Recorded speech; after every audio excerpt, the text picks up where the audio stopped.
कर रहा हूं, जिस शक्ति के कारण मेरा ये शिरोच्छेदन आपके द्वारा करवा दिया गया था और इस संसार को कृतार्थ करने के लिए उसी आद्य शक्ति परम्बा मां भगवती की इच्छा से मैं हयग्रीव बनकर आया था।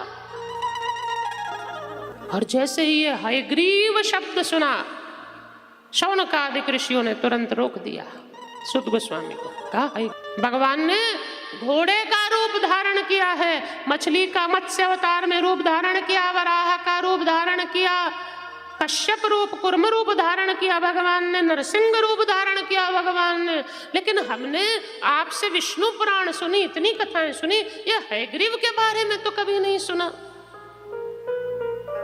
तब भगवान को ये हयग्रीव अवतार क्यों लेना पड़ा, क्या कारण बना हयग्रीव अवतार लेने का। अब इसकी कथा बड़ी जुड़ी हुई कथा है। ये हयग्रीव अवतार लेने के पीछे बहुत बड़ा कारण है, जिस कारण से आद्य शक्ति मां परम भगवती लक्ष्मी जी ही घोड़ेश्वरी देवी बनके घोड़े गांव में आकर बैठी। आप जाते हैं ना औरंगाबाद, तो रास्ते में घोड़े गांव पड़ता है, शिंगनापुर से थोड़ा सा पहले। इस घोड़े गांव में घोड़ेश्वरी नाम की देवी है। दर्शन किया किसी ने? हाँ, तुम तो रोज जाते हो। और किसी ने दर्शन किया घोड़ेश्वर का? गए कभी घोड़ेश्वरी देवी देखी? इतने पास रहकर इतनी आदि शक्ति है, जाया करिए। हमारे पास में बहुत सारी चीजें हैं। ये हमारा जो नगर है ना, इसका तो वास्तव में नाम ही अंबिका नगर है? तो ये जो नगर है ना हमारा, ये नगर में, इस नगर में बहुत सारी प्राचीन शक्तियां हैं।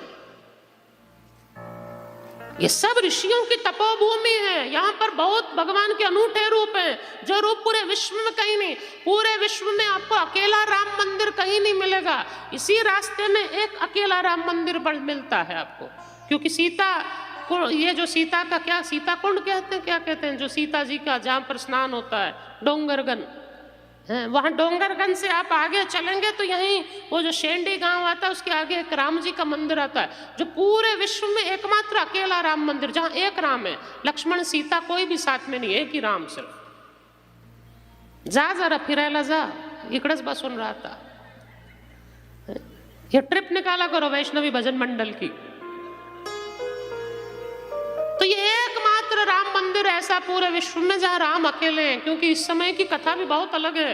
ये चरित्र में आती है कैसे राम जी के पैर में कांटा चुभा, लक्ष्मण जी पानी लेने चले गए, सीता जी कांटा निकालने की सोच रही हैं, और कांटा निकालने के लिए सीता जी भी यहाँ वहाँ ढूंढ रही हैं कुछ, और राम वहाँ अकेले बैठे। और तब नारद जी ने आकर वहाँ राम जी से कहा कि मुझे अकेले राम रूप में ऐसा दर्शन आपका पहली बार हुआ है, हमेशा सीता लक्ष्मण आदि परिकर आपके साथ होते हैं, इसलिए इस विश्व पर कृपा करने के लिए अकेले एकमात्र एको हम द्वितीय नास्ति, इस रूप का दर्शन मुझे यहाँ पर कराया। इस रूप का दर्शन सदा यहाँ सबको होता रहे, ऐसी कृपा करें। तो राम वहां अकेले हैं। और आगे ये घोड़े गांव, घोड़ेश्वरी देवी, ये घोड़ेश्वरी देवी ये हयग्रीव अवतार की कारणभूत स्वरूप आद्य शक्ति मां परम भगवती लक्ष्मी जी हैं, जिसके कारण भगवान घोड़ेश्वर, भगवान हयग्रीव बनकर आए हैं। और उन्हीं भगवती के कारण उस गांव का नाम घोड़े गांव पड़ा है। तो ये जो चरित्र है, ये आद्य शक्ति, ये घोड़ेश्वरी देवी का चरित्र, वहीं से कथा का प्रारंभ होता है। ऋषियों की जिज्ञासा हुई, कदाचित् दारुणं युद्धं कृत्वा दैव सनातन 10 वर्ष सहस्राणि परिश्रांतो जनार्दन। सूत गोस्वामी वर्णन करते हैं भगवान को ये घोड़ेश्वर रूप, ये हयग्रीव रूप क्यों लेना पड़ा। एक बार की बात है, भगवान दैत्यों के साथ युद्ध करते करते थक गए, परिश्रांतम, भगवान थक गए। कितना युद्ध चला? बोले 10 वर्ष सहस्त्राणी, 10,000 वर्षों का युद्ध था। और 10,000 वर्षों तक युद्ध कर कर कर भगवान थक गए। भगवान ने सोचा, समय देशे शुभे स्थाने कृत्वा पद्मासन विभो अवलंब्य धनु सज्जम कंठ देशे धरास्थितम। नारायण कहते हैं, ब्रह्मा जी याद करिए, उस समय 10,000 साल तक देवताओं से, दैत्यों से युद्ध करने के कारण मैं थक गया, परिश्रमित हुआ, और तब अवलंब्य धनु सज्जम कंठदेशे धरास्थित, वैकुंठ का परित्याग कर कर एकांत स्थान पर मैं विश्राम करने के लिए गया। सिर टिकाने के लिए जब कुछ नहीं मिला तो मैंने अपनी धनुष को ही सामने खड़ा किया और धनुष पर सिर टिकाकर मैं मुख रखकर इस तरह से लेट गया, आंख बंद कर कर विश्राम करने लगा। ऐसा होता है ना आपके साथ भी, बस में जा रहे हैं, अब बहुत नींद आने लगती है तो आप आगे की सीट पर ऐसा सिर रख लेते और सो जाते। कई तो ऐसे होते हैं पड़ोसी का ही कंधा पे सिर रख रख के सोते हैं। कार में जाते हैं, गाड़ी में जाते हैं, देखा ना अपने घर वाले आपके जो बहुत नींद वाले होते हैं, गाड़ी चलते ही वो पड़ोसी के कंधा पे सिर रखना शुरू कर देते हैं, तो पड़ोसी के कंधे तोड़ दे।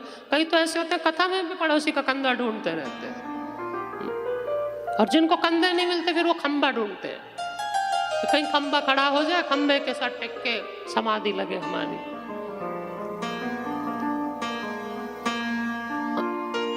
भगवान नारायण ने धनुष खड़ा किया, धनुष पर अपना सिर टिकाया और भगवान नारायण विश्राम करने लगे।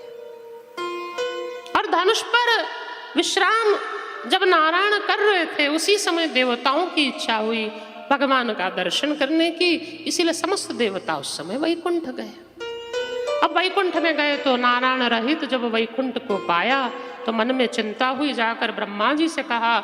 उस समय ब्रह्मा जी ने जब यहाँ वहाँ पर देखा तो जल में निमग्न नारायण को धनुष पर सिर लगाकर योग निद्रा में शयन करते हुए देखा, धनुष के अग्रभाग पर निद्रा।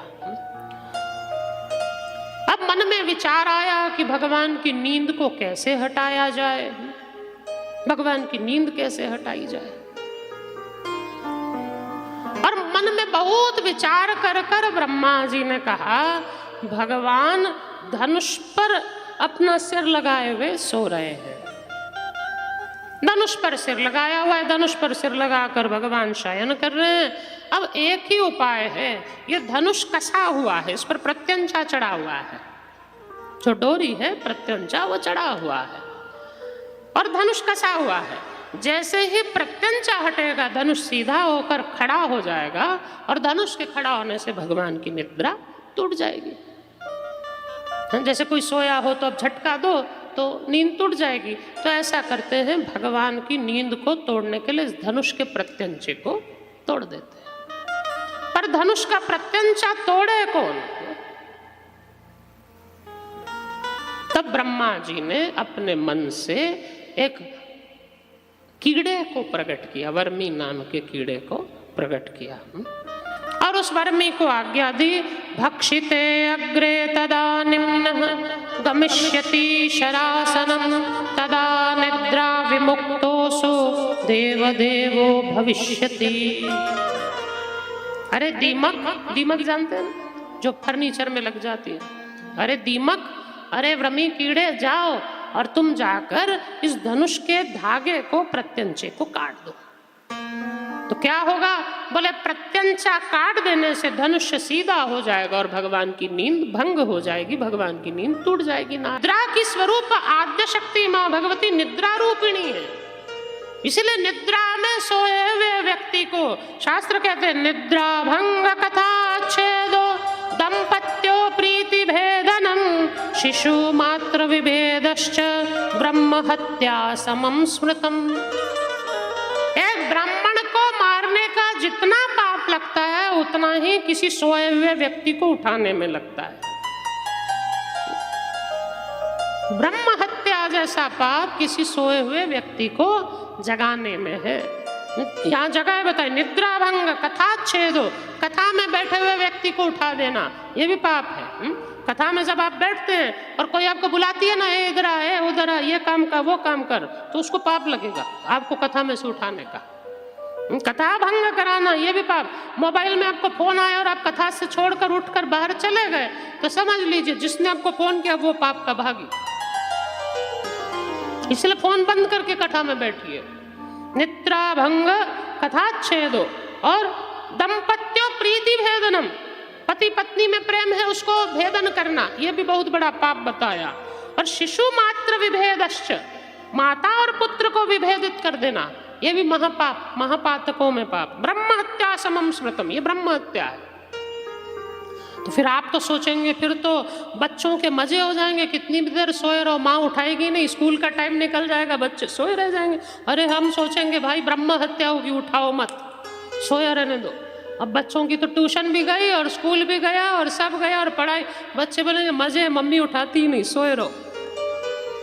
बच्चों का तो काम बन जाएगा। और मेरे तो ये सब बड़े खुश हो जाएंगे कि महाराज जी उठाएंगे ही नहीं हमें। अभी तो मेरे डर से कम उठ तो जाते हैं, फिर तो ये तो 12 बजे तक भी सोए पड़े रहे हैं। लेकिन फिर नीतिकार आगे भी बात करते हैं। चाणक्य कहते हैं, नीतिकार आगे कहते हैं, विद्यार्थी सेवकः पांथ क्षुधार्थो भयकातरः भंडारी प्रतिहारी च सप्त सुप्तान प्रबोध्यते।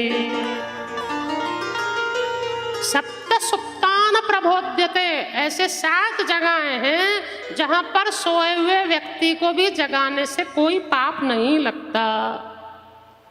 सप्त सुप्तान प्रबोध्यते, तुम्हारी बात को मैं ही काटूंगा।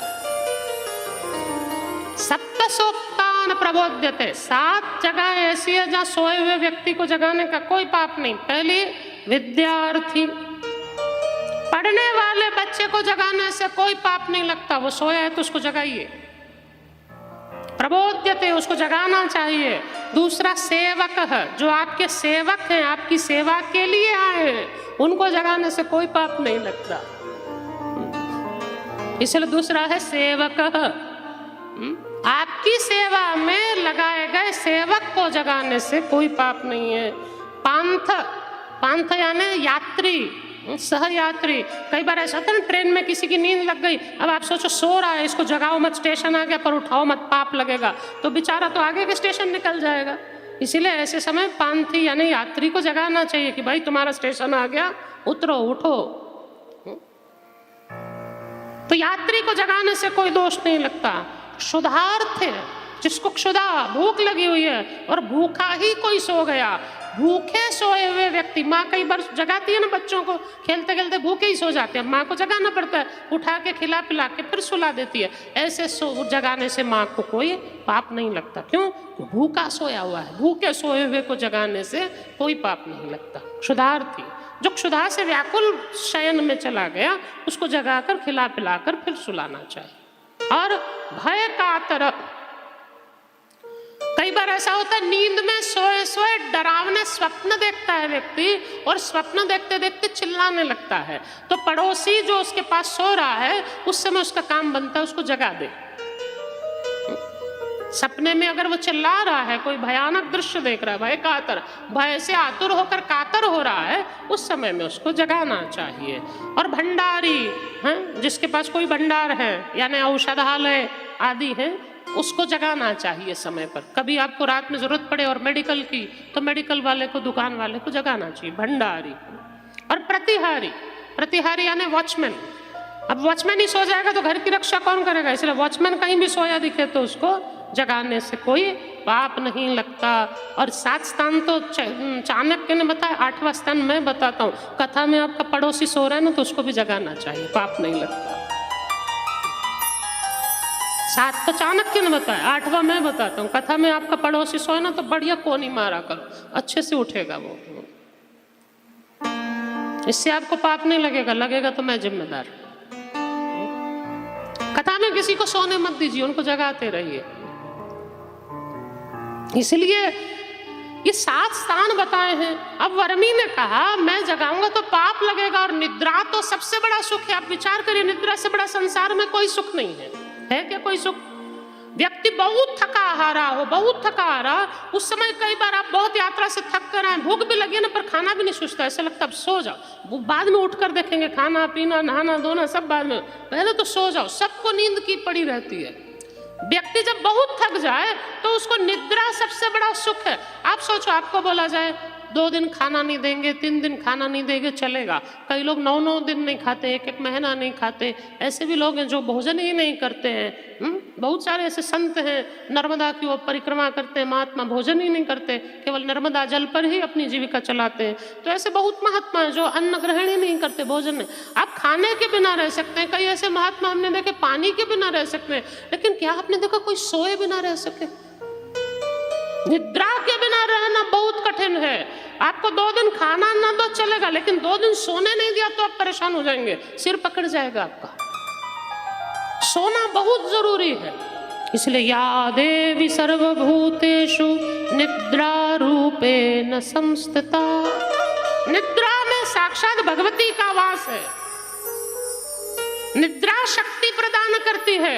इसीलिए सोने का क्यों आवश्यकता है? सोने की, सोने के समय में आपके सारे शरीर के पुर्जे अपना अपना रिपेयरिंग शुरू कर देते हैं। दिन भर काम कर रहे होते हैं, उस समय वो अपनी रिपेयरिंग शुरू कर देते हैं, अपने अब सारे पुर्जे अपनी रिपेयरिंग करते हैं उस समय। इसीलिए 6 घंटे की निद्रा अनिवार्य बताई है कि 6 घंटे कम से कम विश्राम होना चाहिए। ये बहुत जरूरी है निद्रा। इसलिए निद्रा के लिए तो कई उपाय लोगों को कई लोगों को नींद ही नहीं आती, निद्रा के कई उपाय करने पड़ते हैं। कई लोग गोलियां खाते हैं, कई लोग कुछ कुछ करते रहते हैं। इसलिए ये निद्रा रूपेण संस्थिता, इस मंत्र को आप बोलकर सो जाइए तो शास्त्रकार कहते हैं बहुत अच्छी नींद आती है। 11 बार ये मंत्र बोलिए और शयन करिए। ऐसे तो फ्लिप वर्ड्स भी होते हैं, तो फ्लिप वर्ड्स में एक सोमा शब्द है, सोमा सोमा सोमा, 51 बार बोल दीजिए, सोमा सोमा सोमा। आप बोल भी नहीं पाएंगे, सोमा सोमा बोलते बोलते ही सो जाएंगे, पता ही नहीं चलेगा। ध्यान रखिएगा, सोमा बस, माँ सो, सोमा सोमा, क्योंकि माँ बुद्धि में है, बुद्धि सो जाएगी तो मन सारा शरीर अपने आप रिलैक्स होने लगेगा। इसलिए सोमा सोमा सोमा आप बोलिए 51 बार, 108 बार, बोलते बोलते बोलते अब सो जाएंगे, पता ही नहीं चलेगा कब सो जाएंगे। तो भगवती निद्रा रूप में आती है। अब मैं कैसे जगा कर इतना बड़ा पाप करूं? इतना बड़ा पाप मैं कैसे कर सकता हूं? कैसे जगा सकता हूं? कैसे जगा सकता हूं? तब नाथ वर्मी कीड़े को ब्रह्मा जी ने लालच दिया। वर्मी कीड़े को ब्रह्मा जी ने कहा तुम चिंता मत करो, तत्कथम देवदेवस्य करोमि सुखनाशनम, किम फलम भक्षणाद्देव येन पाप करोम्यहम। जब मैं ये पाप करूंगा इसका मुझे क्या परिणाम मिलेगा? किसी को नींद से जगाना पाप है तो मैं पाप करूं, वो भी किसी सामान्य व्यक्ति को नहीं, साक्षात भगवान को जगा रहा हूं, इस पाप से मुझे क्या मिलेगा? तो ब्रह्मा जी ने कहा सर्व सर्वार्थ वशो लोके कुरुते पातकम किल तस्मादहम करिष्यामि सर्वमेव प्रभक्षणम। ये पाप जो तुम कर रहे हो मैं तुम्हें फल देता हूँ। क्या फल? बोले आप जब भूख लगेगी और देवताओं के लिए स्वाहा स्वाहा करके यज्ञ में आहुतियां दी जाएंगी तो आहुति देने समय मृगी मुद्रा बनाकर जितना साकल्य यज्ञ कुंड में गिरेगा, मृगी मुद्रा बनाते हैं ना आहुति देने समय, ये मृगी मुद्रा बनाई जाती है। ये कई सारी मुद्राएं होती हैं, सरस्वती मुद्रा, मृगी मुद्रा, बहुत सारी मुद्राएं, मुद्रा ज्ञान में बहुत सारी मुद्राएं बताई हैं। कुबेर मुद्रा, सरस्वती मुद्रा, बताऊंगा कभी आपको, ये भी ज्ञान बहुत सारा गंभीर ज्ञान है। ये सरस्वती मुद्रा का नित्य प्रयोग 5 मिनट करने से विद्यार्थियों की बुद्धि बहुत बढ़ती है। कुबेर मुद्रा का प्रयोग करने से पैसा कभी खत्म नहीं होता। तो ये मृगी मुद्रा जो है, इस मृगी मुद्रा के प्रयोग से जब आप आहुति देते हैं तो कई बार ऐसा होता है आहुति देते देते साकल्य नीचे गिर जाता है, यज्ञ कुंड के बाहर भी गिरता है ना, कुछ बच जाता है, कुछ बाहर गिर जाता है। तो जितना मृगी यज्ञ कुंड के बाहर जो साकल्य गिरता है वो साकल्य का भक्षण का अधिकार आज से तुम्हारा होगा। किसको अधिकार दिया? वर्मी कीड़े को। इसीलिए कभी भी नीचे गिरा हुआ साकल्य उठाकर यज्ञ में नहीं डालना चाहिए। जब भी आप यज्ञ करने बैठे, साकल्य जो कुंड से बाहर गिर जाए उसको डालने का अधिकार नहीं है। पूर्णाहुति के बाद यज्ञ कुंड में कुछ भी डालने का अधिकार नहीं है। एक बार वसव धारा पड़ गई उसके बाद कुछ नहीं डाल सकते। अब क्या होता है, कई बार यज्ञ कुंड में वसव धारा हो गई, घी की घृत की धार आखिरी में पंडित जी करा देते हैं, पूर्णाहुति कराते हैं, वसव धारा गिरा देते हैं। उसके बाद कई लोग आराम से अपना नवाबजादे लेट घर से निकलते हैं, आराम से यज्ञ का दर्शन करने आते हैं, हाथ में अपना अपना एक नारियल लाते हैं, ला लाकर अपने श्रीफल यज्ञ कुंड में डालते जाते। कभी भी किसी यज्ञ कुंड में श्रीफल डालने का विधान शास्त्रों ने नहीं दिया। पूर्णाहुति का अधिकार केवल जजमान को है जो यज्ञ करने पर बैठा है। उसके अलावा किसी को भी यज्ञ कुंड में कुछ भी डालने का अधिकार नहीं। डालने से पाप लगेगा, पुण्य नहीं होगा। इसलिए बेकार में ले जाकर नारियल कहीं भी यज्ञों में मत डालते घुमा करिए, अपराध है। शास्त्र मर्यादा का निर्वाह करिए, शास्त्र क्या कहते हैं इस पर विचार करिए। पूर्णाहुति के बाद वसव धारा, आपने भोजन कर लिया, भोजन के उपरांत पानी पीते हैं, एक बार जल पी लेने के बाद थोड़ी वापस खाने बैठ जाते हैं। वसव धारा का अर्थ ही है अब भोजन हो गया, अब आपको पानी पिलाया जा रहा है। अग्निदेव का जल क्या है? घी, इसलिए अग्निदेव को अब पानी पिला दिया जाता है। यज्ञ पूर्ण होना यानी भोजन हो गया देवताओं का, अब पानी पिला रहे हैं, घी की आहुति से पानी पिला दिया, अब पानी पिला दिया, अब वापस से खाना कैसे डालते रहेंगे? फिर श्रीफल डाल रहे हैं, फिर कुछ डाल रहे हैं। कई लोग तो जितना साकल बच गया उठाकर यज्ञ कुंड में डाल देते हैं। ऐसे नहीं किया जाता। जितना आहुति में पड़ गया, बच गया कोई बात नहीं, वो सब बार वर्मी कीड़े का अधिकार है। नीचे गिर गया उसका अधिकार ब्रह्मा जी ने उसको अधिकार दिया। मैं नहीं कह रहा, देवी भागवत कह रही है, आपके सामने मैं श्लोक पढ़ रहा हूं। इसलिए यज्ञ के साथ आप मनमर्जी मत करिए, इसलिए यज्ञ के परिणाम नहीं मिलते। और मैंने कहा देवी भागवत ये कथा बड़ी वैधानिक कथा, इसमें विधि की बड़ी महिमा है। हमने इसलिए विप्रों को ऐसे बुलाया है कि जो विप्र जानते हैं कि कब क्या कराना है। यज्ञ में भी जहां काजल की आहुति पड़नी है वहां काजल की ही पड़ेगी, जहां अनार का फूल चाहिए तो अनार का ही फूल चाहिए। इसके नवचंडी के यज्ञ में बड़ी विशेषताएं होती हैं। जब रक्त बीज को मारेंगे तो उसमें अनार के दाने ही पड़ेंगे, महिषासुर को मारने समय काजल ही पड़ेगा। तो जो असुर मर रहा है उस अनुसार उसकी क्या आहुति पड़नी चाहिए, इसकी भी विधियां हैं। इसलिए उस विधान का पालन करना तो ब्रह्मा जी ने अधिकार दिया। आज के बाद जब भी यज्ञ होंगे, यज्ञ की साकल जो नीचे गिर जाएगी इसका अधिकार तुम्हें, पर तुम जाकर ये कार्य करो। होम कर्मणि पार्श्वे च हवीर दानात् पतिष्यति। हवि में दान किया गया होमकरण करने के समय, पार्श्वे च होम के बाद जितना नीचे गिरा हुआ है, पतिष्यति तते भागम विजानीहि कुरु कार्यम त्वरंतिता। अब मेरा कार्य तुरंत करो, आपको मैं वो नीचे गिरे हुए साकल्य का अधिकार देता हूं। और अधिकार प्रदान किया।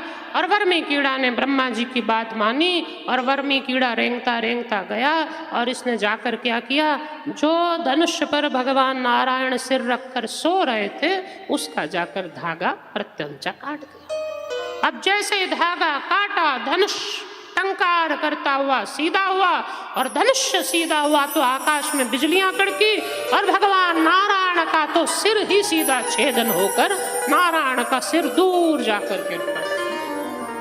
और भगवान नारायण का जैसे ही सिर गिरा, अंधकारे तदा घोरे शांते ब्रह्महरो तदा शिरोहीन शरीरं तु ददृश्यते विलक्षणम्।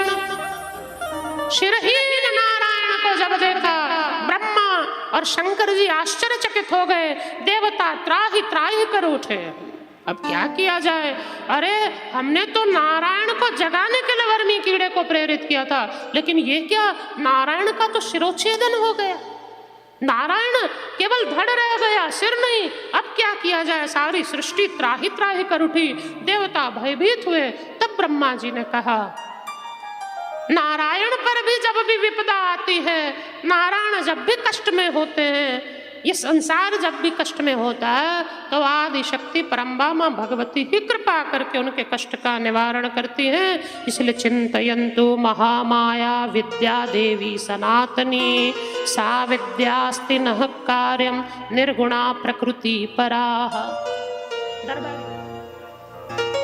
वो निर्गुणा परा आद्य शक्ति माँ जगदम्बा भगवती की आराधना अब एक ही उपाय हमारे पास है। इसलिए हे देवता, इस समय हमें उस आद्य शक्ति की शरण में जाना चाहिए, क्योंकि ब्रह्म विद्याम जगद्धात्रीम सर्वेशाम जननीम तथा ब्रह्म विद्या से परिपूर्ण वो जगत धात्री माँ ही हम पर कृपा कर सकती हैं। और सारे देवताओं ने मिलकर माँ की प्रार्थना प्रारंभ करी, माँ की प्रार्थना प्रारंभ करी। नमो देवी महामाये विश्वोत्पत्ति करे शिवे निर्गुणे सर्वभूतेषु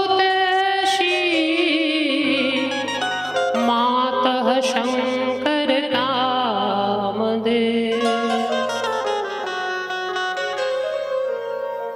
और भगवती जगदम्बा की देवताओं ने मिलकर आराधना की, माँ को पुकारा, तब आकाशवाणी हुई। शृण्वतं कारणं चाद्य यद्गतं वदने हरे अकारण कथं कार्य संसारे अत्र भविष्यति। शृण्वतु कारणं चाद्य यद्गतं वदने हरे अकारणं कथं कार्यं संसारे अत्र भविष्यति। हे देवताओं सुनो, शृण्वतु कारणं चाद्य यद्गतं वदने हरे। भगवान नारायण के शिरोच्छेदन के पीछे भी कार्य है, कारण है, क्योंकि संसार में बिना कारण के कोई कार्य नहीं होता। हर कार्य के पीछे कारण है। इसलिए भगवान नारायण के ये सिर छेदन के पीछे भी कारण छिपा है। बोले क्या कारण है? बोले कारण ये है कि एक बार मुझे देखकर ये जोर जोर से हंसने लगे, और मुझे देखकर हंसने लगे, और मैं इतनी सुंदर मुख वाली होते हुए भी ये हंसे, तो मैंने इनको श्राप दे दिया था कि मुझे देखकर घोड़े जैसे ही करके हंस रहे हो, जाओ तुम घोड़ा बनो। और तब नारायण ने भी बाद में एक कारण बना जिससे लक्ष्मी को श्राप दिया कि जा तू भी घोड़ी बन। इसीलिए लक्ष्मी जी घोड़ेश्वरी बनकर आई। नारायण ने भी लक्ष्मी को श्राप दिया कि जा तू भी घोड़ी बन, और इससे ये नारायण घोड़ा बने और लक्ष्मी घोड़ी बनी। इससे हय वंश प्रारंभ हुआ, और ये वंश बड़ा विस्तारित वंश है, जिसमें सहस्त्रार्जुन जैसे राजा उत्पन्न हुए, जिनको बाद में भगवान दत्तात्रेय ने ज्ञान प्रदान किया। तो ये भगवान नारायण के द्वारा श्रापित लक्ष्मी घोड़ी बनकर घोड़ेश्वरी देवी बनी है, लेकिन भगवान नारायण घोड़ा बने ऐसा श्राप लक्ष्मी जी ने दिया। अब वो भी लक्ष्मी जी ने क्यों दिया? तो भगवती जगदम्बा कहती है अकारण कथम कार्य संसारे अत्र भविष्यति। इस संसार में कोई भी कार्य बिना कारण नहीं होता। मैंने नारायण को घोड़ा बनने का श्राप दिया, उसके भी पीछे कारण है। सिर्फ हंसे इसलिए घोड़ा बना दिया ये नहीं, तो फिर क्या कारण था? देवताओं ने पूछा। तो आद्य शक्ति माँ जगदम्बा ने कहा हयग्रीव नाम का एक राक्षस है, और हयग्रीव नाम के इस राक्षस ने कहीं से मेरा माया बीज प्राप्त कर लिया। कहीं से उसने मेरा माया बीज प्राप्त किया, एकाक्षर माया बीज प्राप्त किया, और जपेन एकाक्षरम मंत्र माया बीजात्मक मम। मेरा माया बीजात्मक एकाक्षर मंत्र का वो हयग्रीव नाम का असुर जप करने लगा। एकाक्षर मंत्र माया बीज, कल मैंने 3 बीज बताए थे आपको। उन 3 बीजों में जो माया बीज है, री अनुस्वार आप लगाएंगे तो माया बीज बन जाएगा। री अनुस्वार लगाने से माया बीज बनता है। क्ली माया अनुस्वार लगाने से काम बीज बनता है। अय अनुस्वार लगाने से वाग बीज बनता है। तो ये हयग्री नाम का मेरा माया बीज, इस पर अनुस्वार लगाकर मेरे माया बीज का जप उस दैत्य ने, उस हयग्रीव ने प्रारंभ किया। जपेन एकाक्षर मंत्र माया बीजात्मक मम। लेकिन जप करने की विधि क्या थी? बोले निराहारो जितात्मा च सर्वभोग विवर्जितः। देखो ना, साधना के दो पंख हैं, एक है वैराग्य, एक है तन निरोध, और दोनों को अभ्यास से ही प्राप्त किया जाता है। अभ्यास युक्तेन वैराग्य है, अभ्यास से धीरे धीरे वैराग्य आता है और अभ्यास से ही तन निरोध होता है। अब यहाँ पर तन निरोध करने के लिए सूत्र प्रदान किए, दो सूत्र। बोले निराहारो सर्वभोग विवर्जितः। आप किसी भी मंत्र को सिद्ध करना चाहते हैं तो मंत्र के लिए एक ही उपाय है, उसका जप होना चाहिए। जप में बड़ी शक्ति है, इसीलिए गीता में भगवान ने स्पष्ट कह दिया, यज्ञानाम जपहमस्। यज्ञों में मैं जप हूं।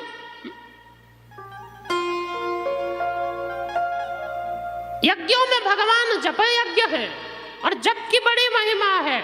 इसीलिए जपात सिद्धिर, जपात सिद्धिर, जपात सिद्धिर, जप में ही सिद्धि प्राप्त होती है। इसीलिए आप किसी को भी देखिए, ध्रुव ने भगवान को पाया तो कैसे पाया? जप से पाया। ओम नमो भगवते वासुदेवाय का जप करके। प्रहलाद ने पाया तो अष्टाक्षर ओम नमो नारायण का जप करके पाया। बिना जप के आप भगवान को पा ही नहीं सकते, जप के बिना कोई तरीका नहीं।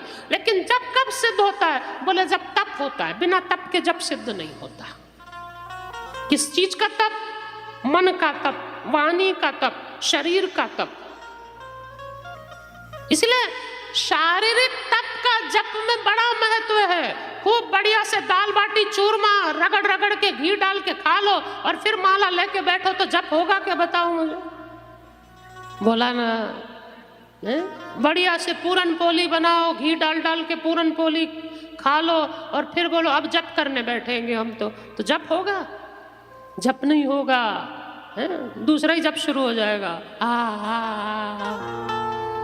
सब सुरसा बन जाएंगे। इसीलिए को कसना और तन को कसना कब होगा? जब आहार नियंत्रित होगा। इसलिए निराहार हो, इसलिए व्रत की बड़ी महिमा है। तप करना है तो तप का सबसे पहला सूत्र है व्रत। उपवास की बड़ी महिमा हमारे सनातनी संस्कृति में दी, इसीलिए आप लोग बच्चों को उपवास करना सिखाइए। जैन लोगों में देखिए कितने कड़े उपवास बच्चों का बना रही। एकदम एकादशी दुप्पट काशी भी नहीं रहा, एकादशी चौपट काशी। इसीलिए व्रत का अर्थ क्या है? व्रत का अर्थ है निराहारो। निराहार क्यों रहना? बोले सर्वभोग विवर्जितः।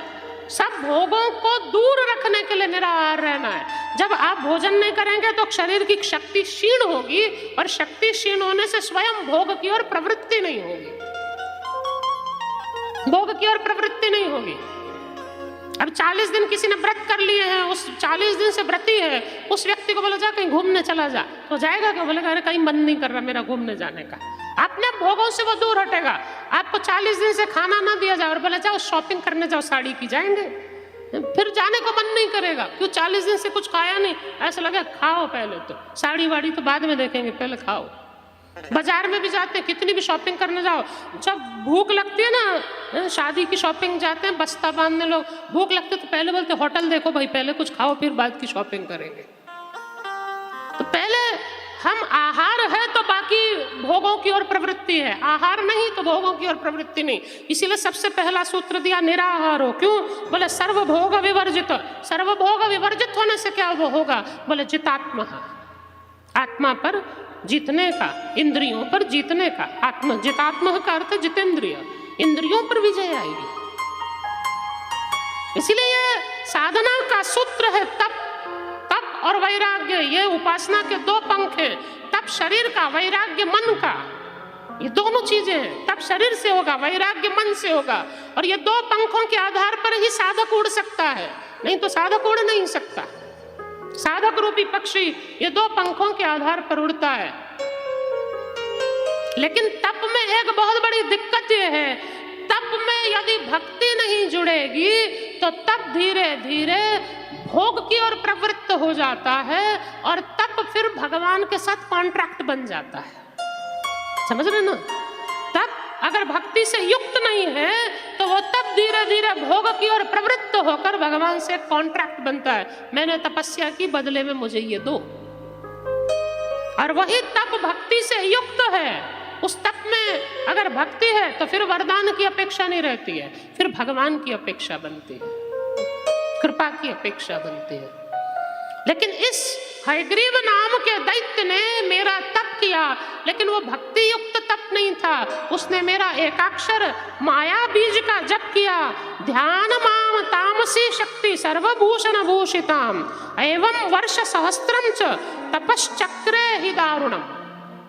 1000 वर्ष उसने मेरे दारुण तपस्या कर कर इस माया बीज का जप किया। सिर्फ इस री को अनुस्वार युक्त वो जपता रहा। एकाक्षर मंत्र में भी बहुत शक्ति है, एकाक्षर मंत्र परिपूर्ण हो जाते हैं।